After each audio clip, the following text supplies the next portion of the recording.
মুসলমান ভাইরা রে আমার, খুব খেয়াল করে কথাগুলো শুনবেন। আরে মুসলমান, ইসলামের ভিতরে থাকিয়া আমরা বিভিন্নভাবে বিভিন্ন খারাপ কাজে কর্মকাণ্ডে আমরা লিপ্ত হয়ে গেছি। ইসলামের বিধিবিধান আমাদেরকে ভালো লাগে না, আমাদের ভালো লাগে না। ইসলামের কাজ আমাদের ভালো লাগে না, শুধু নামের ইসলাম পালন করি আমরা, নামের শুধু নামটা লাগাই। আমি মুসলমান, আমার ধর্ম ইসলাম, আমি মুসলমান নাম ব্যবহার করে তারা খারাপ কাজে কর্মকাণ্ডে লিপ্ত হয়ে যায়। মুসলমানদের কোনো কাজ তাদের ভালো লাগে না। এরা প্রকৃতভাবে মুসলমান না, প্রকৃত হলো এরা মুনাফিকের দালাল, ইহুদি খ্রিস্টানদের দালাল। মুসলমানদের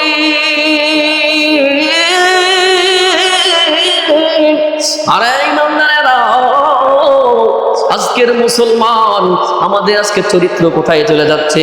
আজকে আমরা কোন লেভেলে চলে যাচ্ছি? মুসলমান ইমানদারেরা রে, শুধু নামাজ হলো ইসলামের কাজ না, না না, নামাজ আমাদের ইসলামের শুধু কাজ না, শুধু নামাজ ইসলামের কাজ না, আরো অনেক কাজ আছে। কিন্তু না না না, আমরা মনে করি শুধু নামাজ হলো ইসলামের কাজ। আর আমরা রিজিক, আমরা জীবিকা নির্বাহ করি যেইভাবে, আমাদের ব্যবসা বাণিজ্য, হাঁটা চলা, কথা বলা, এটা আমাদের ব্যক্তিগত লাইফ। কিন্তু না না না, জন্ম থেকে মৃত্যু পর্যন্ত আপনার ইসলামের বিধিবিধান পালন করে যাইতে হবে। এটাই হলো আল্লাহ রাব্বুল আলামিনের বিধান, রাসূল আকরাম সাল্লাল্লাহু আলাইহি ওয়াসাল্লামের আদর্শ। আরে মুসলমান ইমানদারেরা, আজকের দিকে যদি তাকান, আল্লাহ রাব্বুল আলামিন মেয়েদেরকে বললেন, মেয়েরা রে, তোমরা আবু জাহেল, ওই জাহেলিয়াতের যুগে মহিলাদের মতো ঘরের বাহিরে যেও না, চলাফেরা করো না, মার্কেট বাজারে যেও না। কিন্তু না না না, আজকের মহিলারা যায় বাজারে, পুরুষেরা থাকে ঘরে। মুসলমান ইমানদারেরা, পুরুষ থেকে আগায় যাইয়া মহিলারা আজকে নেতৃত্ব দেয়। আল্লাহ রাসূল বললেন, মহিলারা ইমাম হইতে পারে না, নেতা হইতে পারে না। এই জন্য তারা হলো ঘর সামলাবে আর সন্তান সন্তানকে সুশিক্ষা দান করাবে। পুরুষ বাইরে কাজ করবে, পুরুষ নেতৃত্ব দিবে, সমাজের নেতৃত্ব দিবে, সমাজের কাজ করবে, উন্নয়নমূলক কাজ করবে মুসলমানদের। কিন্তু না না না, আজকের কিছু মহিলারা নেতা হয়ে যাচ্ছে। এক ভাই আমার জিজ্ঞেস করছে, হুজুর, মহিলাদের ভিতরে তো কত আলেম আছে, কত শিক্ষিত আছে, পুরুষের ভিতরে কত শিক্ষিত আছে। আমি বললাম, হা হা, আছে তো আছে। সেই লোকটা বলল, হুজুর, তাহলে মহিলারা কেন ইমাম হইতে পারে না, জানাজা পড়াইতে কেন পারে না? শুনছেন প্রশ্ন? আমি বললাম, ভাই, মহিলারা এই জন্য ইমাম হইতে পারবে না, কারণ আল্লাহ রাব্বুল আলামিন তাদেরকে ঘরের জন্য, আল্লাহ রাব্বুল আলামিন, তারা হলো দামি জিনিস, তারা থাকবে ঘরের ভিতরে।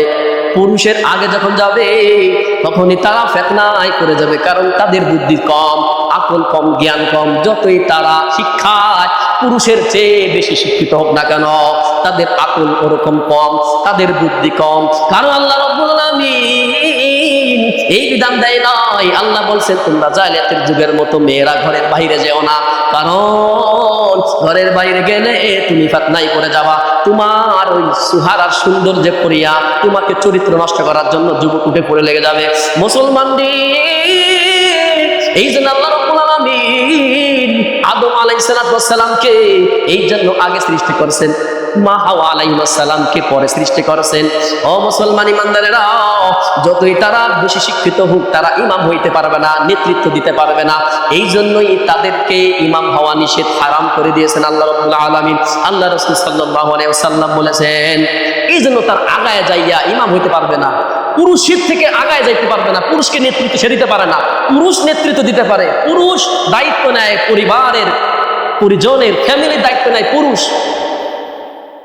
যখন সে বাট্টিক করিয়া, যখন দায়িত্ব নিয়ে, যখন নেতৃত্ব অর্জন করে যখন নেতৃত্ব দিতে যাবে, ফিতনায় পড়ে যাবে। কারণ মহিলা তো দুর্বল, মহিলার দুর্বল, হাত দুর্বল, শক্তি নাই, পারবে না তো এই কাজ। পুরুষের কাজ মহিলাদের হবে না। এই জন্য মহিলারা থাকবে ঘরে, ঘরের বাহিরের কাজ করবে পুরুষেরা। কিন্তু না, তারা বললাম ভাই, এই জন্যই মহিলারা ইমাম হতে পারবে না। ইমাম হতে হলে নিতে হতে হবে। সে কার নিতে হবে? সে কার নিতে হবে? পুরুষের নিতে হবে। পুরুষের নিতে তো আল্লাহ রাব্বুল আলামিন মহিলারা বানান নাই। আল্লাহ বানাইছেন মহিলার নেতা, বানাইছেন পুরুষকে, কিন্তু সে কোনো মহিলাকে আল্লাহ রাব্বুল আলামিন নেতা বানান নাই। এই জন্য সে ইমাম হতে পারবে না, কোনো জাতির নেতৃত্ব সে দিতে পারবে না। এটা হারাম, সে যত বড় শিক্ষিত হোক না কেন।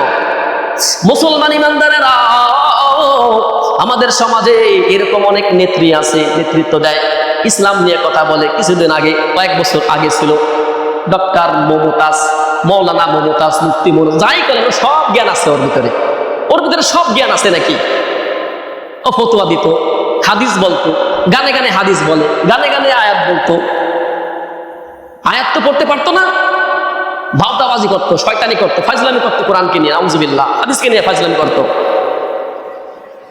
আল্লাহু আকবার। ওদের কাছে ইসলাম নিরাপত্তা নয়, ওদের কাছে এইসব বিদ্বেষ, ইসলাম বিদ্বেষের কাছে ইসলাম, মানুষ, সমাজের কোনো কিছু নিরাপত্তা না। তারা যখন নেতৃত্ব দেয় তারা উল্টাপাল্টা বলে।